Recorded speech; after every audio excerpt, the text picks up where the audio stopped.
Eh, Continuamos con el último punto que quise destacar, compañeros, y que quiero analizar en esta sesión con ustedes. Posiblemente no lo tengan en su presentación, pero es un tema con el cual no podemos dejar de terminar en el amparo si no hablamos de litigio estratégico. Y cuando hablemos de litigio estratégico, tenemos que hacer mención de un tema. A lo largo de esta clase y de la que tuvimos con antelación y tuve la fortuna también de estar con ustedes, hablamos sobre el control de constitucionalidad. Un tema importante que ahora quiero mencionar con ustedes es el tema referente al control de convencionalidad, el tema de la adecuación de los actos de autoridad a los preceptos emanados de la Convención Americana de Derechos Humanos, de la Declaración Universal de Derechos Humanos, así como de la Declaración Americana de los Derechos y Deberes del Hombre. Hay dos tipos de control. El control concentrado que ejercen los órganos del Sistema Interamericano de Derechos Humanos. Estos órganos son dos: la Comisión Interamericana y la Corte Interamericana. Atención, compañeros.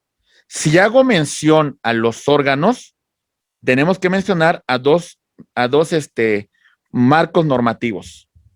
Marco normativo del Sistema Interamericano de Derechos Humanos.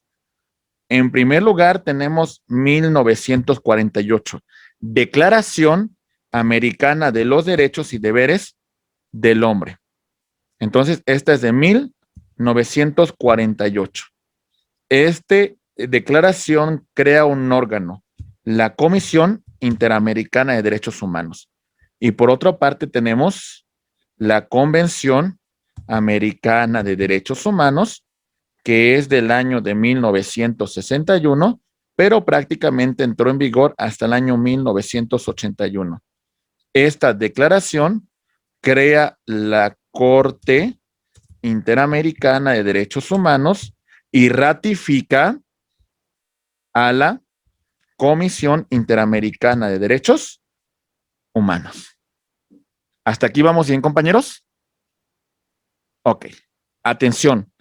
En una resolución del año 2003 de un juez mexicano, don Sergio García Ramírez, emitió una resolución en un caso contra Guatemala, Mirna Marchán contra Guatemala.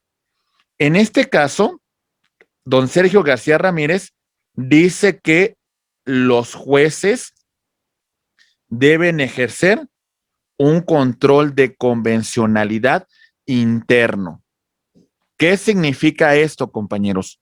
Lo que pide don Sergio Ramírez a los jueces es de que los jueces, dentro del ámbito de sus competencias, respecto a actos de autoridad o respecto a la aplicación de normas, revisen lo siguiente: revisen que estos actos de autoridad, que estas normas estén acordes con la Declaración Americana de los Derechos y Deberes del Hombre, la Declaración Universal de los Derechos Humanos y la Convención Americana de Derechos Humanos. A todo esto se le denomina control difuso de convencionalidad. ¿Ok, compañeros? Control difuso de convencionalidad. Los jueces, parte del sistema interamericano, sin importar su jerarquía, sin importar su materia, sin importar su grado, deben ejercer un control difuso de convencionalidad. ¿Sale? Todos los jueces, todos. Hay un juez de paz, ¿qué creen? Ese juez de paz de Hermosillo tiene que ejercer control de convencionalidad difuso. No, que es un juez penal que está en Ciudad Obregón. Ese juez penal debe ejercer un control de convencionalidad difuso. ¿Se entiende, compañeros? Al final, todo eso se va a materializar a que ejercemos dos controles. El primer control ante los jueces locales y el segundo control ante el sistema interamericano de derechos humanos. Pero ¿cuándo preparo yo todo, compañeros? A ver, desde aquí, compañeros, desde mi escrito de demanda, aquí yo preparo mi litigio estratégico. En mi demanda, yo presento control de legalidad, presento control de constitucionalidad y presento control de convencionalidad. ¿Sale? Todo. Tengo que preparar muy bien. En todo esto, estoy preparando lo que se le conoce como litigio estratégico. ¿Sale, compañeros? Ahora bien, estamos hablando de cirugía extrema. ¿A dónde queremos llegar como juristas, compañeros? Pues bueno, estamos hablando del máximo nivel para ustedes como abogados, como operadores jurídicos. ¿Se entiende, compañeros?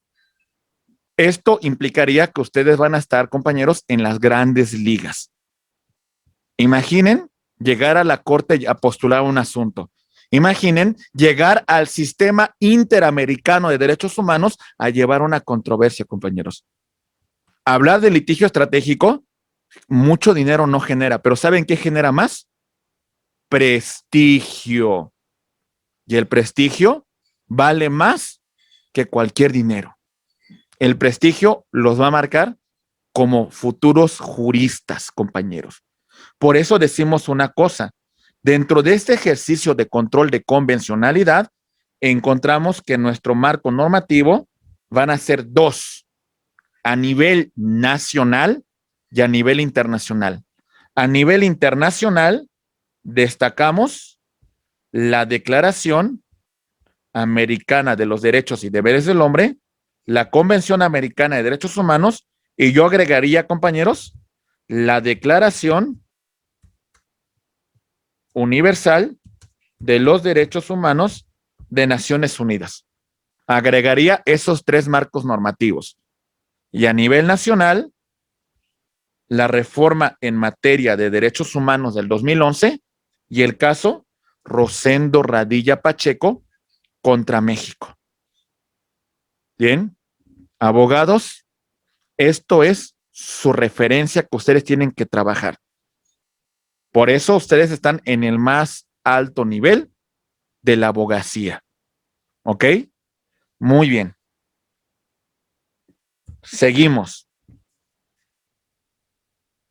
Obligación de las autoridades. Ahí va. Diputados y senadores van a legislar. Bueno, cuando legislan, tienen que verificar que la norma que están creando es acorde con la Convención Americana, es acorde con la Constitución. ¿Sale? Revisamos que sean acordes. Se supone que el Senado, los diputados locales, cuando crean la norma, hacen esta interpretación conforme. La norma que van a crear a la luz de la Constitución, a la luz de los tratados internacionales. Y en ese sentido, compañeros, si la norma fuese contraria, entonces no la aplicaré, no la crearé. Pero voy a decir una cosa. Con nuestros afamados diputados que tenemos, ¿lo lograremos? Con el diputado luchador que quiere ser tinieblas, ¿lo lograremos? Con el diputado, discúlpeme lo que voy a decir, mentamadres como Alfredo Adame, ¿lo lograremos? Ese es el punto, compañeros. El punto de llegar a esas áreas es Por lo menos si no sé, pues contrato a alguien que sí sé, me acerco a una persona que sí tenga esta noción para que yo haga una norma acorde, porque yo me debo al pueblo, porque a final de cuentas llegar a ese cargo es porque voy a garantizar los derechos humanos. Se supone, compañeros. Pero bueno, yo creo que los diputados, senadores, muy pocos están interesados en esto. Los otros más, por lo que implica el puesto público y el fuero que van a tener, ¿verdad? Lamentablemente, a veces se llega al poder, pues para aprovecharnos del mismo, ¿verdad? Algunos tienen convicción de llegar y ojalá generen los grandes cambios que requiere nuestro país. Esto a nivel legislativo, compañeros. A nivel judicial, también. El poder judicial, no solamente el federal, sino también local, realizará una interpretación conforme el acto, la norma que va a aplicar a la luz de la Convención Americana de Derechos Humanos y se abstendrá de aplicar normas que contravengan a la convención. Otra vez, interpretación conforme. Aquí tenemos a un juez, ¿sale?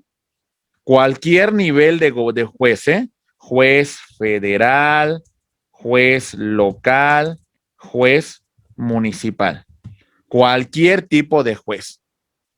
Estos jueces, cuando verifican un acto de autoridad, cuando verifican una norma, tienen que hacer un doble ejercicio.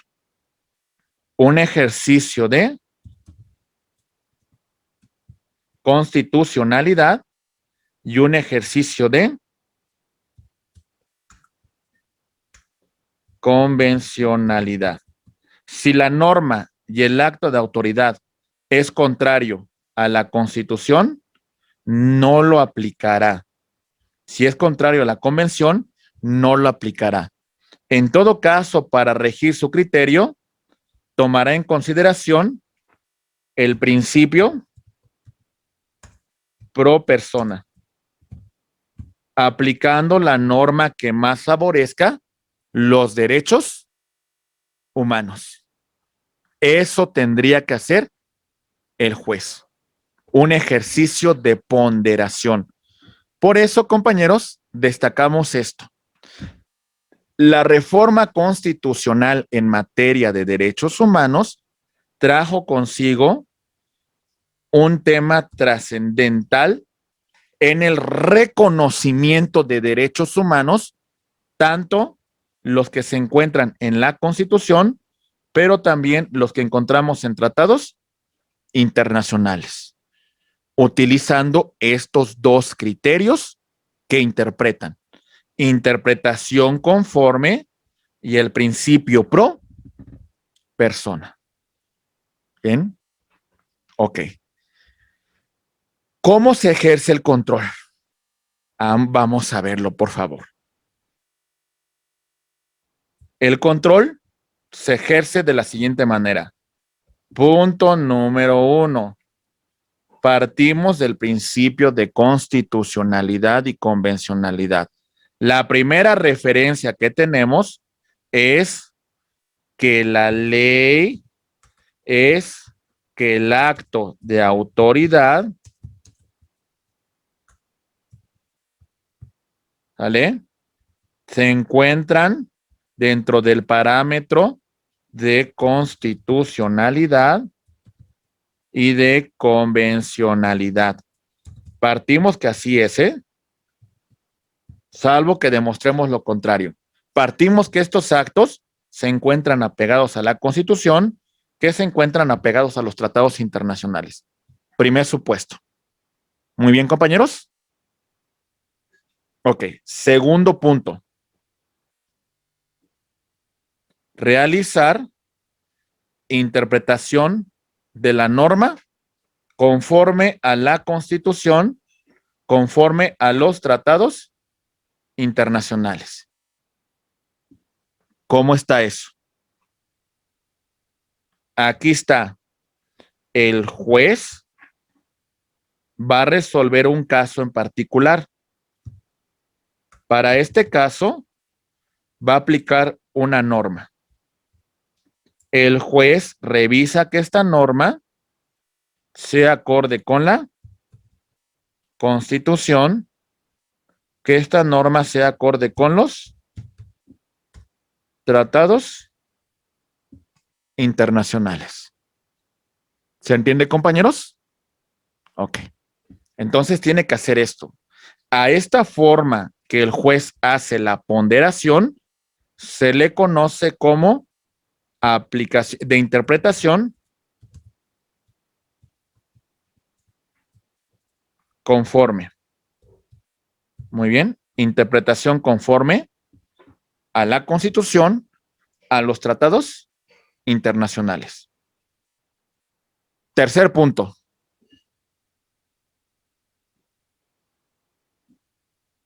El juez opta por la interpretación más favorable, más efectiva a los derechos humanos.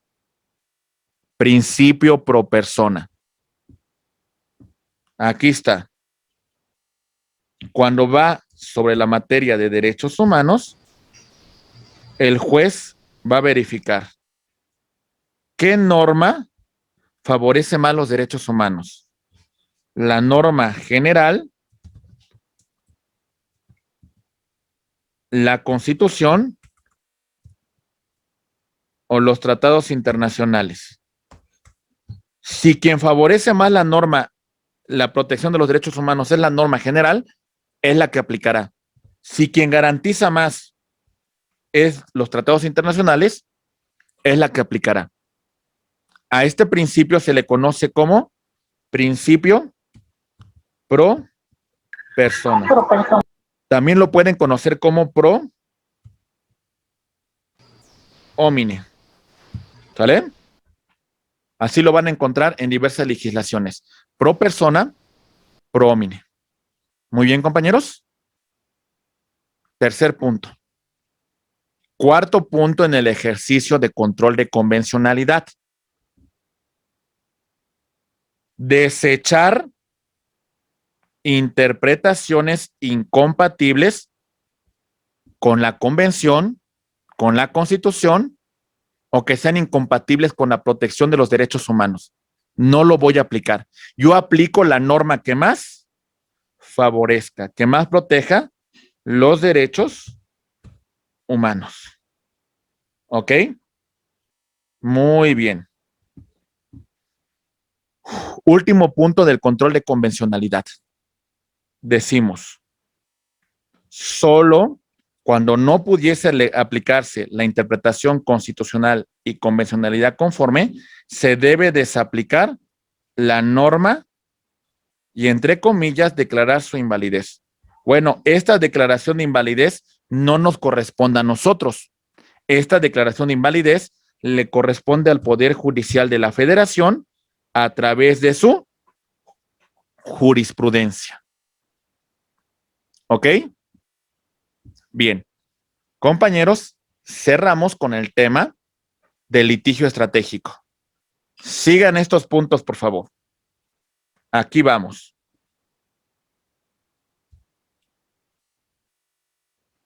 Primera pregunta. ¿Qué es el Sistema Interamericano de Derechos Humanos y qué órganos lo conforman? El Sistema Interamericano de Derechos Humanos rige entre los estados miembros de la Organización de Estados Americanos, la cual fue fundada en el año de 1948. Y uno de los documentos fundantes de la protección de derechos humanos de ese mismo año es la Declaración Americana de los Derechos y Deberes del Hombre. ¿Sale? ¿Vamos bien? Ok. Primera referencia. Esta declaración fue ratificada prácticamente por todos los países miembros de la OEA. Esta declaración señaló que en la ciudad de Washington, D.C., se iba a constituir un órgano llamado Convención Interamericana de Derechos Humanos. ¿Ok, compañeros? Años después, en 1961, y su entrada en vigor hasta 1981, se constituye otro mecanismo, otro tratado de índole de derechos humanos, la Convención Americana de Derechos Humanos. Esta convención, no todos los países la suscribieron, principalmente México, América Latina, excluimos a Canadá, a Estados Unidos, a Cuba, a Venezuela y algunas islas del Caribe. ¿Sale, compañeros? No forman parte de esta convención. Esta convención señala que en San José de Costa Rica existe un órgano jurisdiccional llamada Corte Interamericana de Derechos Humanos. Muy bien, compañeros. Ok, muy bien. Entonces, aquí está. Comisión Interamericana de Derechos Humanos. Su sede en la ciudad de Washington. Corte Interamericana de Derechos Humanos. Su sede en la ciudad de San José, Costa Rica. Muy bien. Ok, estos son los dos órganos. Atención. Después, compañeros, tenemos este sistema interamericano basándonos en el documento de la Convención Americana de Derechos Humanos. Vean los países que la suscriben y que conforman estos dos entes, tanto de la Comisión como la Corte. ¿A quiénes excluimos? Prácticamente tenemos vean, voy a marcarlos. A Canadá lo tenemos fuera. A Estados Unidos también lo tenemos fuera. Tenemos a Cuba fuera. Tenemos también fuera a Venezuela y a varias islas del Caribe. ¿Nos damos cuenta, compañeros? ¿Vamos bien? Ok. Mientras que la declaración va a repercutir prácticamente sobre todos los estados de América. Muy bien. Ok. Y reiteramos que el sistema interamericano, no. Ahí está. ¿Qué derechos contiene la Convención Americana de los Derechos Humanos? Algunos derechos como la igualdad, un juicio justo, un debido proceso, derecho a participación política dentro de nuestros estados, la libertad de movimiento, el derecho de asociación con fines pacíficos, el derecho de reunión, el derecho a la vida en familia, a la libertad religiosa, a la libertad de pensamiento, a la libertad de opinión, derecho de asilo político, en el caso de que una persona lo requiera porque es un perseguido político, derecho a la libertad religiosa, derecho a los sistemas de salud, derecho al nombre, a la vida, a seguridad social, a propiedad, a los beneficios del trabajo, educación, cultura, dignidad, protección judicial, integridad personal, vivienda, a la libertad de expresión, a la nacionalidad, a la libertad de pensamiento, etcétera, etcétera. Todos esos derechos se encuentran consagrados en la Convención Americana de Derechos Humanos. ¿Tienen un conflicto? Sí. La pregunta es, ¿cómo presentamos una petición ante la Comisión Interamericana de Derechos Humanos? La petición lo van a presentar ya sea la persona afectada, el grupo de personas afectadas designando un representante, o también las ONGs que representan ya sea a la persona física o a las personas que resultan afectadas en sus derechos humanos. Las medidas cautelares, compañeros, van a ser objeto de los propios estados o también de oficio por parte de la propia comisión por la violación grave a los derechos humanos. ¿Vamos bien, compañeros? Violación grave a los derechos humanos. ¿Comentarios? Muy bien. Si lo presentan, hay que individualizar a las víctimas. No podemos decir los estudiantes de Ayotzinapa. No podemos decir la comunidad de Atenco.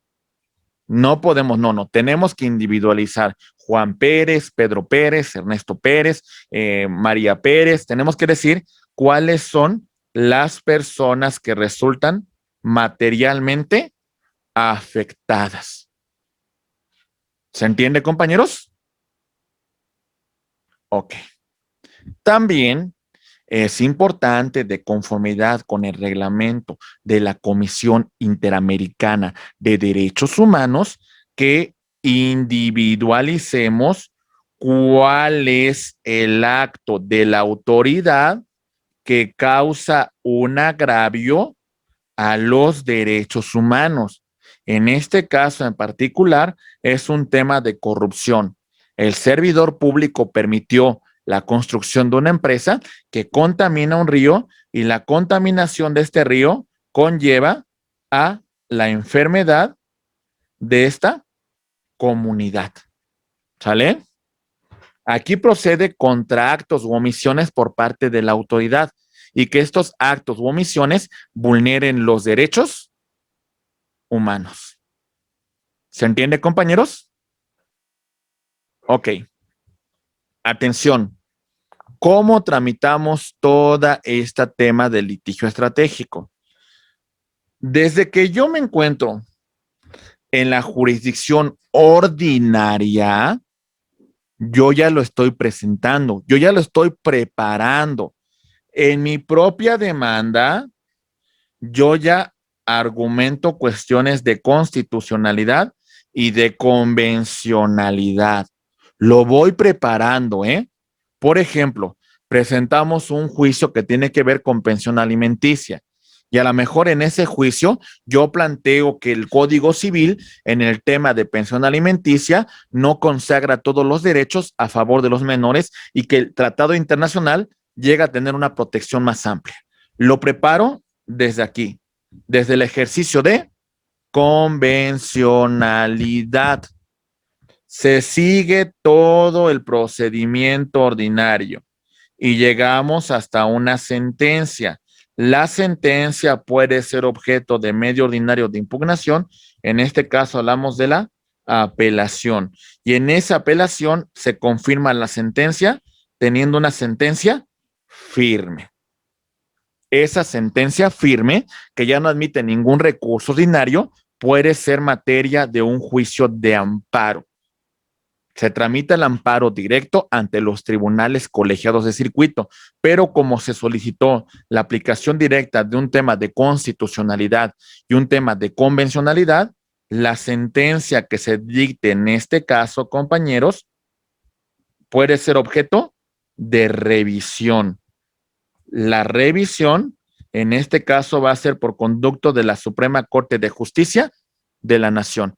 Y hasta aquí hemos llegado en la conclusión del procedimiento que podemos llevar ante las autoridades jurisdiccionales de nuestro país.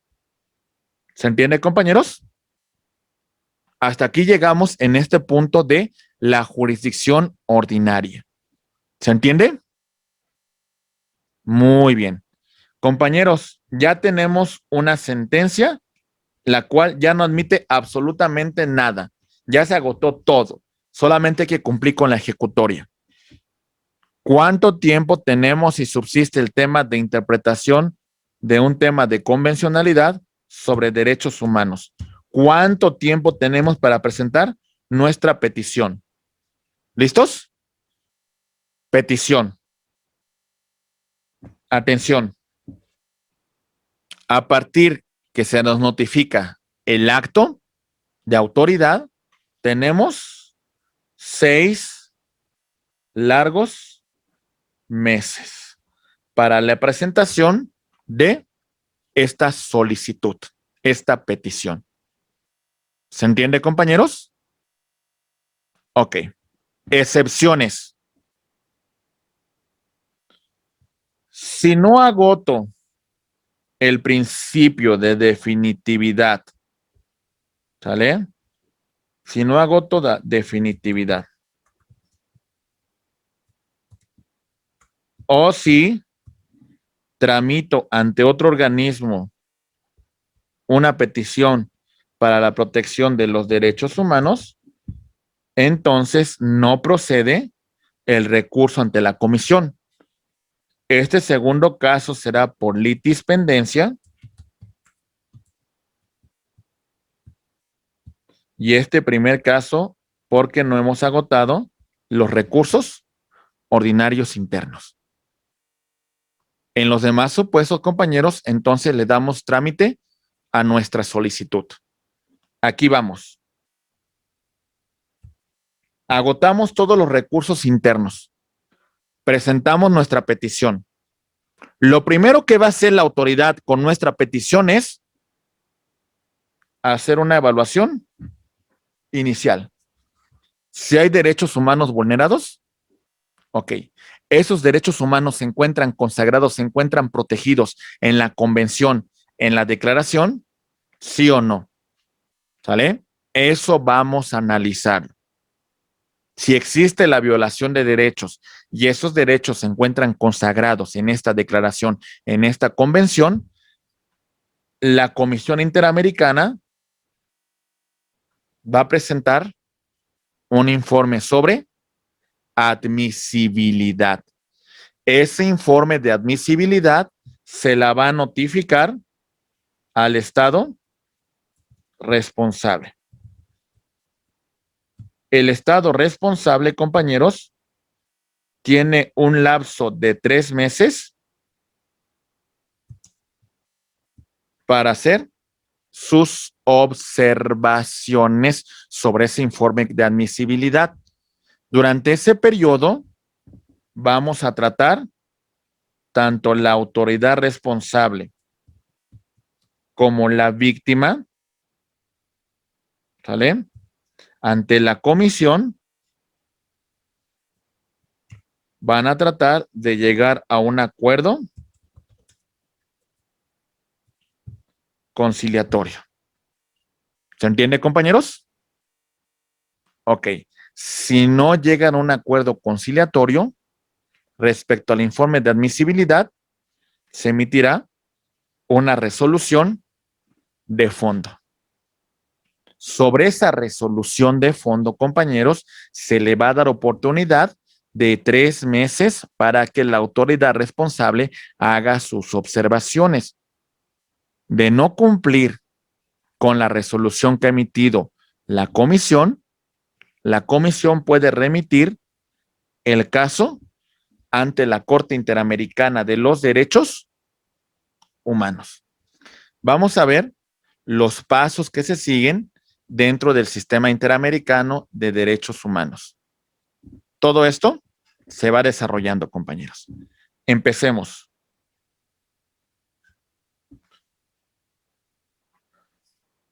Paso 1. Presentamos nuestra petición directamente ante la comisión en la ciudad de Washington, D.C., ¿sale? O también lo podemos hacer por medios electrónicos. ¿Ok, compañeros? Ok. Paso 2. De admitirse, se nos va a dar un número de petición, ¿sale? En el orden que ingrese. Se van a tratar en ese orden, compañeros.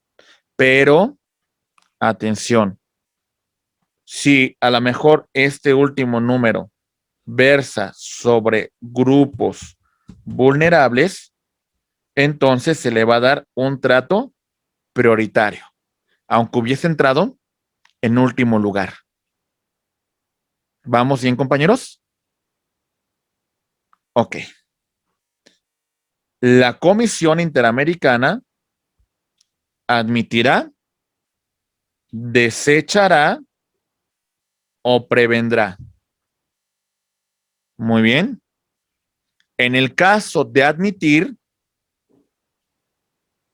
la comisión va a rendir un informe sobre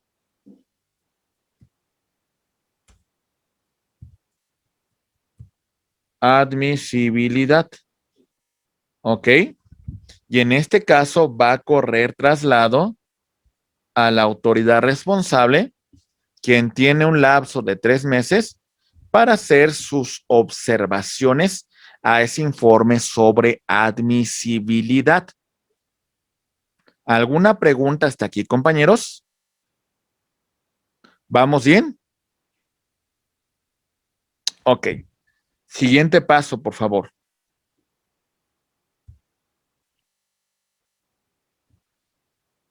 Como ya les mencioné, la Comisión Interamericana de Derechos Humanos va a tratar de que las partes lleguen a acuerdos conciliatorios, tanto la víctima como la autoridad responsable.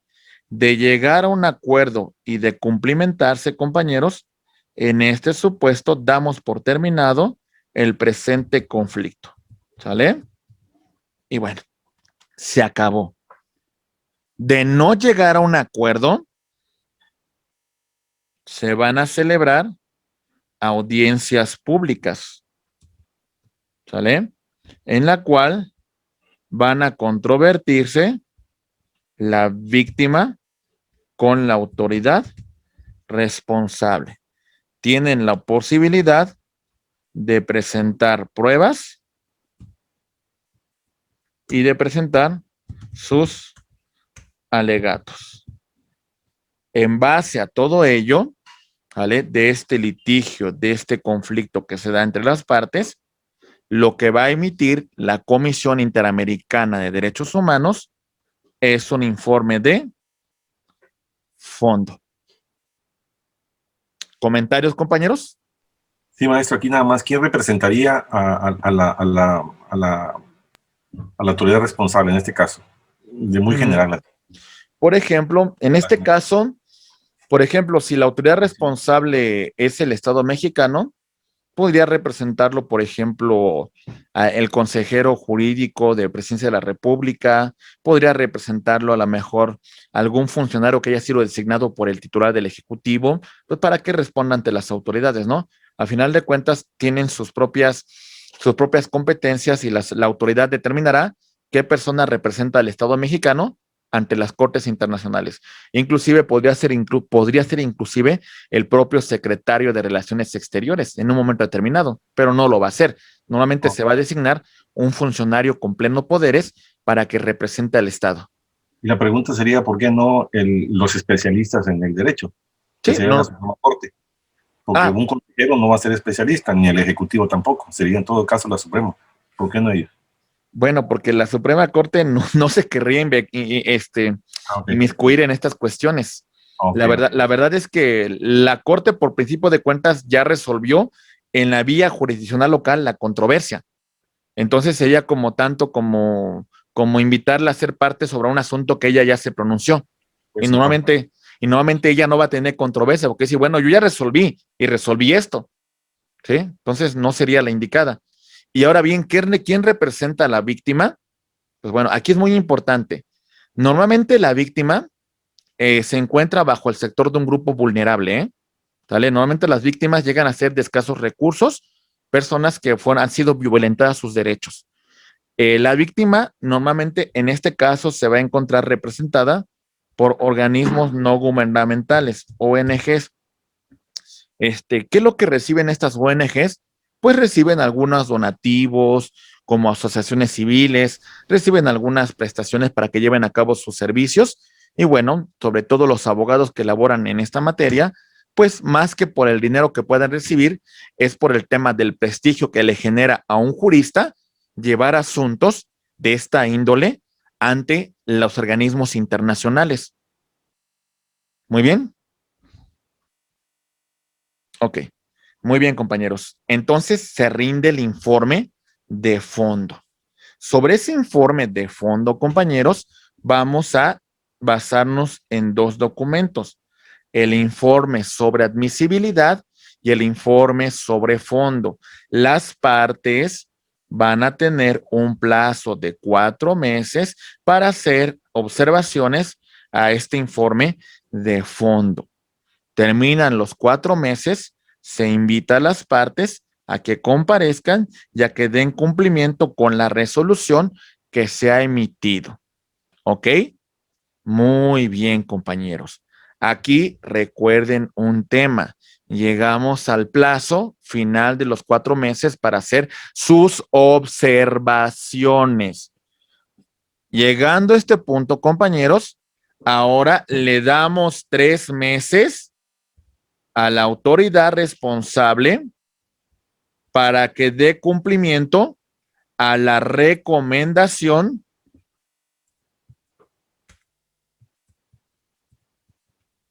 de la Comisión Interamericana de Derechos Humanos. Debo destacar una cosa, compañeros. La recomendación, pues se queda en ese plano. Es un poquito soft law, derecho suave.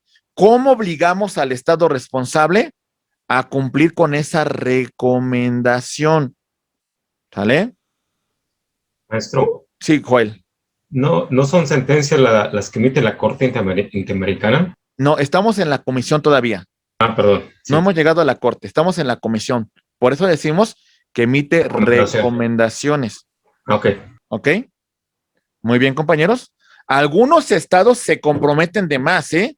Hay estados que dicen, a ver, no solamente las sentencias, ¿eh? También las recomendaciones son vinculantes y obligatorias para mis autoridades y voy a darles cumplimiento, ¿eh? Entonces, depende mucho del nivel de compromiso en materia de derechos humanos de los estados. ¿Sale, compañeros? Ok. La respuesta es, ¿cómo presiono a hacer caso a una recomendación? Pues bueno, a lo mejor puede venir una presión internacional. Cuando nos reunamos en la Asamblea General de la OEA, en esa Asamblea General, digo, ¿saben qué? México no respeta derechos humanos porque le emitió una recomendación y ¿qué creen? El Estado no ha hecho caso a esa recomendación. O puedo ir con organismos internacionales como el Fondo Monetario Internacional y le digo, ¿saben qué? No le presten a México porque México viola derechos humanos y no respeta los derechos de las partes. ¿Se entiende, compañeros? Puede ser una presión internacional. Pero bueno, lo que nos queda aquí es de no hacer caso a la recomendación, se presenta el informe sobre admisibilidad y el informe de fondo. Perdón, ya me estoy pasando acá. Se presenta el informe de admisibilidad y el informe de fondo a un tribunal allá en San José de Costa Rica. Se presenta este informe a la Corte Interamericana de Derechos Humanos. ¿Ok? Y aquí la comisión se va a convertir en un tipo fiscal y la comisión va a representar a la víctima ante la Corte Interamericana de Derechos Humanos. A esta solicitud que se le hace a la Corte ya no se le conoce como petición. A esto la vamos a conocer como una demanda. ¿Ok? La Corte recibe el informe de admisibilidad y el informe de fondo. Y bueno, la Corte Interamericana de Derechos Humanos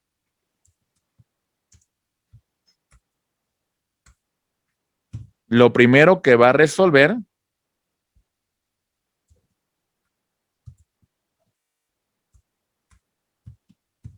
es si es competente, si existe violación de derechos humanos y estos derechos humanos se encuentran consagrados en la Convención Americana de los Derechos Humanos. ¿Ok? Y bueno, de resolver que es procedente, emplaza a las partes. ¿Sale? En este caso, va a ser la víctima. En el caso de que exista ONGs, también emplazamos a las ONGs para que comparezcan. Emplazamos a la autoridad responsable. ¿Sí, compañeros? Ok. Y llegamos a la audiencia. La audiencia va a ser sobre desahogo de pruebas,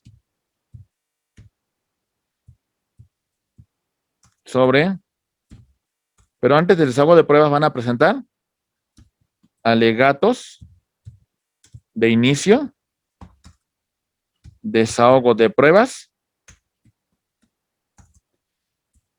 alegatos de conclusión,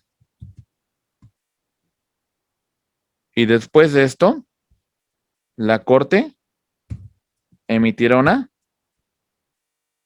sentencia. Ok, compañeros. La sentencia que dicte la Corte se supone que es vinculante, ¿sale? Es decir, obliga a los estados, los compromete.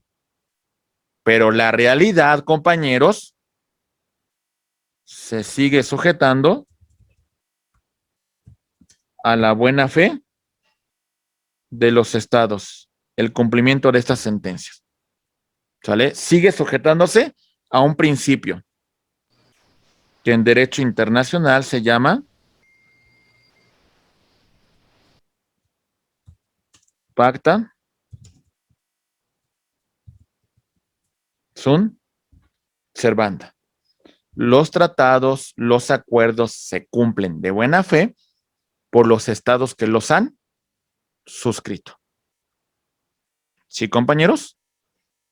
La Corte revisa que el estado cumpla con la sentencia. Revisa que las víctimas pues sean resarcidas el daño y se indemnice la afectación que se les causó con motivo de ese acto de autoridad. ¿Ok, compañeros? ¿Vamos bien hasta aquí? ¿Sí o no? Díganme ustedes, por favor, compañeros. ¿Vamos bien? Sí. Ok, muy bien. Pues bien, compañeros, esta prácticamente es el último punto de su asignatura, ¿bien? Con la cual recomendamos algunas lecturas, algunos estudios muy en particular, ¿vale? Manual de Juicio de Amparo de la Corte, editorial Tirán La Blanche, El Juicio de Amparo contra Leyes de Raúl Chávez Castillo, Derecho Constitucional y Juicio de Amparo de Ignacio Burgoa, Suspensión del acto reclamado, y el Manual de Incidentes de Juicio de Amparo del magistrado Jean-Claude Trompetit. Muy bien. Y compañeros, después de toda esta conclusión y pues agradecerles que estuvieron presentes en esta sesión. Hay un tema de recomendación de fondo. Me gusta mucho cerrar con un tema en particular. Hay un libro que podrán ver muy simple, pero vale mucho la pena que lo consulten, compañeros. El libro se llama Los mandamientos del abogado y el autor que lo escribió es Eduardo J. Couture. Un excelente procesalista de naturaleza, de nacionalidad uruguaya. Hay 10 puntos que rigen su ejercicio profesional, compañeros. 10 puntos que todo abogado debe de trabajar en esta actividad profesional. Y tenemos que fortalecer estos puntos que nos dice este jurista. Primer punto. Estudia. Compañeros, no se me conformen con lo que vieron el día de hoy. No se conformen con lo que estudiaron en su carrera, ¿eh? Sería iluso pensar que ya con eso es suficiente, ¿eh? El abogado constantemente tiene que estudiar.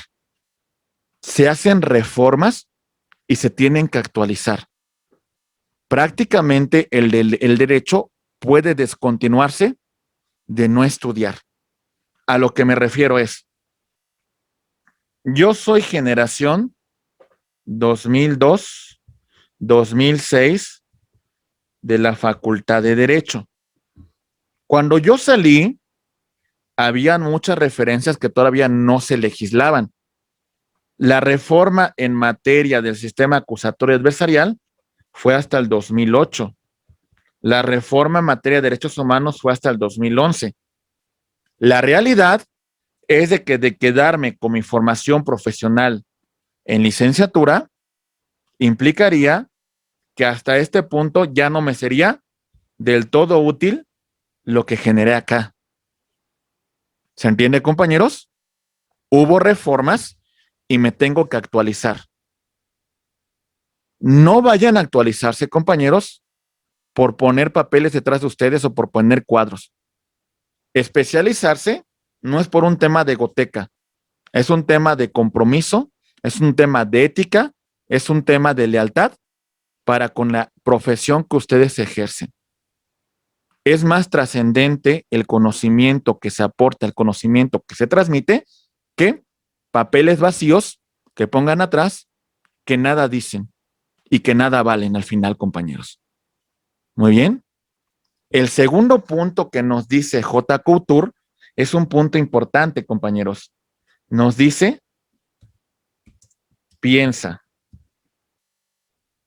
A ver, si bien es cierto, vale la pena el estudio, la dedicación, el compromiso, compañeros, eso tampoco los puede decir que se van a convertir en excelentes abogados, sino también implica en el sentido común, implica en una lógica. ¿Cómo lo van a aprender? ¿Cómo ustedes pueden adquirir esa lógica jurídica? Con la práctica, con el estudio, con la disertación, con la solución de casos prácticos. Si no somos coherentes, si no somos lógicos, si no ejercemos un sentido común, ¿cómo podemos pedir solucionar un caso, compañeros? Y sobre todo un tema. El eje rector de su vida profesional no sean las leyes. El eje rector de su vida profesional tiene que ser la justicia, compañeros. Justicia es su eje rector. ¿Ok? Bien. Tercer punto de Eduardo J. Couture. nos dice trabaja. La pasión por lo que hace, la dedicación, el compromiso, la satisfacción, compañeros. Tantas áreas de oportunidad dentro de la abogacía, tanto en el sector público como en el sector privado. ¿Sale? En distintas materias, en distintas áreas del derecho. Y compañeros, la vocación de hacer lo que nos apasiona, lo que nos gusta. Que llegue el momento que ningún día de su vida trabajen, compañeros, porque van a disfrutar cada día con los retos que vienen detrás del ejercicio profesional. Esa satisfacción, ese orgullo de hacer lo que les apasiona, compañeros. Muy bien. Por eso dice luchar por el derecho, la ardua fatiga de el abogado en busca de la justicia. ¿Sí? Como la recomendación que le hace Sancho Panza, el Don Quijote a Sancho Panza, ¿vale? Que le dice que al final de cuentas tiene que luchar arduamente por la justicia, ¿verdad? Aunque lo tilden de soñador, aunque lo tilden de loco. Hay que ser realmente claros con esos objetivos. Después, compañeros, el cuarto punto de Eduardo J. Couture nos dice la lucha. Luchar por el derecho. Considerar que el derecho es la mejor herramienta para el bien común, para el crecimiento de los pueblos, para el desarrollo de una nación. Considerar el derecho ahí. Considerar a las instituciones como la base de una nación justa.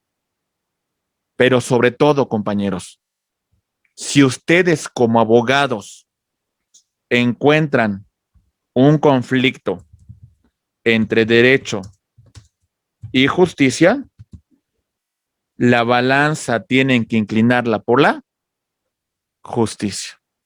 Porque no porque sea norma significa que es justa, ¿eh? Hay que distinguir ello e inclinar la balanza. La lucha por el derecho. En el quinto punto, nos dice J. Couture, lealtad. La lealtad para con su cliente. Compañeros, no lo podemos abandonar.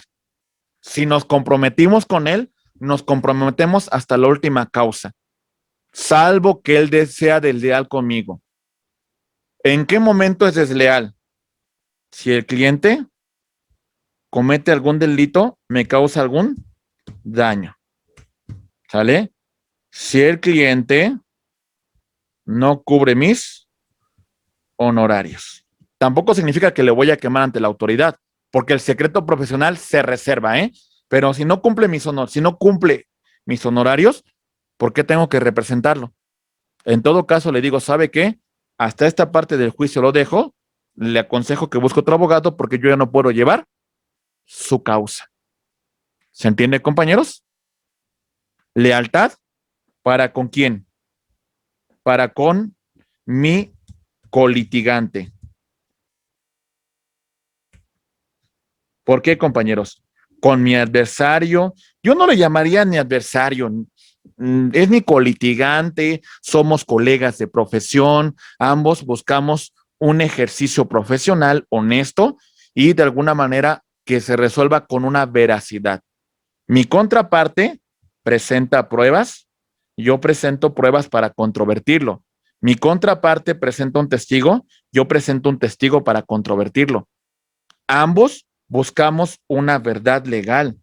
Y entonces, en ese sentido, yo voy a utilizar los instrumentos legales para llegar a esa verdad, sin llegar a falsedades, sin llegar a traiciones, sin llegar a elementos que no sean honestos en ejercicio profesional, compañeros. Lealtad para con quién más, para con el juez. ¿Por qué, compañeros? Porque el juez espera que yo le diga la verdad, porque el juez espera que yo presente pruebas verdaderas, porque el juez presenta que yo presente testigos fidedignos. Confía en eso el juez para que emita una resolución. Confía en juez en lo que yo le estoy planteando, compañeros. Por eso tenemos que ser leales. Tolerar. Sexto punto. Toleran la verdad. Si yo quiero ser escuchado, compañeros, entonces debo aprender a escuchar. Si yo quiero que mi verdad sea ventilada en tribunales, debo de esperar escuchar la verdad de mi contraparte. ¿Vale? Como diría, en este caso, durante la Revolución Francesa, el caso de un revolucionario francés, no me acuerdo si fue no fue Montesquieu, fue creo que Maximilien Robespierre, si no más recuerdo. Podré estar en contra de lo que tú dices, pero defenderé hasta la muerte el derecho que tienes a hacerlo. Tolerar mi verdad, tolerar la verdad ajena como quiero que sea tolerada la mía. Muy bien. Séptimo punto del decálogo, compañeros, que representa muchos valores éticos dentro de la abogacía. La paciencia. Ten paciencia. El abogado tiene que ser paciente, compañeros. Los procesos jurisdiccionales son largos. Los procesos jurisdiccionales son tediosos. Hay que aprender a tener paciencia, a saber que las cosas llevan un ritmo y a permitir que el ritmo de los tribunales lleve su marcha, compañeros. Y pedir a los tribunales que respeten sus términos. Asimismo, cuando ustedes se estén formando, compañeros, es muy importante el estudio, el compromiso, la dedicación. Deben de seguirse formando porque esta es una pauta muy importante de un buen ejercicio profesional. Punto número 8.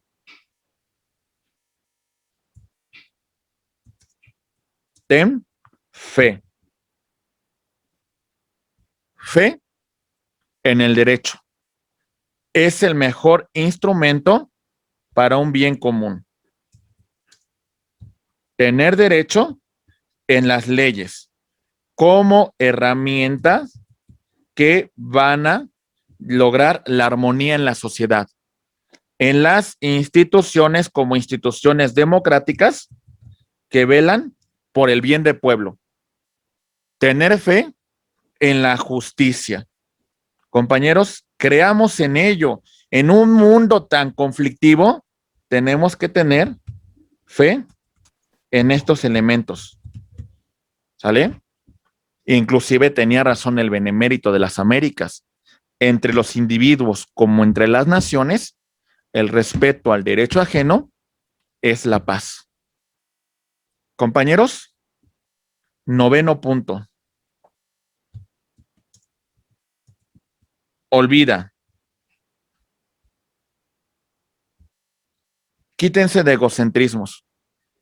Algo que a veces no me gusta mucho de la abogacía el día de hoy, que pareciese que el mejor abogado, ¿saben quién es? El que mejor traje trae, el que mejor puesto tiene, el abogado que tiene el mejor coche, el abogado que publica más cosas en redes sociales sobre sus éxitos profesionales. No, compañeros. Hay que olvidar tanto las victorias como las derrotas. No podemos estar cargando con eso en nuestra vida profesional. Si cargamos en nuestras espaldas toda la cuestión de nuestros clientes, va a llegar un momento que eso va a ser insoportable. No podremos continuar, compañeros. Tenemos que aprender a dejar las cosas. Tanto victorias como derrotas en tribunales, dejémoslas ahí. Ni somos más ni somos menos. Es parte del ejercicio profesional.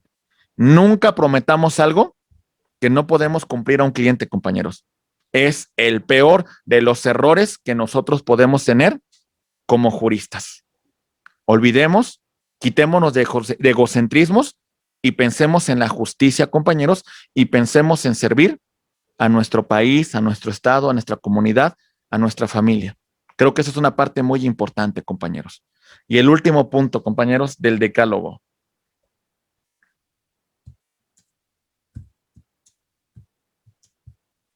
Ama el derecho, ama tu profesión. Comprométanse, sientan un amor por este ejercicio que están haciendo, sientan esa vocación, sientan esa cuestión que corre por sus venas y es una emoción indescriptible, compañeros. Tantas cosas se le deben a esta hermosa carrera, tantas cosas que pueden lograr con ella. Aprendan a disfrutarla, a amarla, a comprometerse. Compañeros, si alguien les pide un consejo, su hijo, algún sobrino, alguien, sobre su ejercicio profesional, que su propio amor a la institución del derecho, que su propia vocación, lo convenza de qué es lo que quiere dedicarse a futuro. Creo que el amor, que la pasión, que la entrega que uno ejerce sobre lo que le gusta, trasciende, compañeros. Al final, estamos para trascender. Creo que ese es el punto central, compañeros. Y por eso les hago la pregunta final de sus estudios, compañeros. O juristas o simuladores del derecho.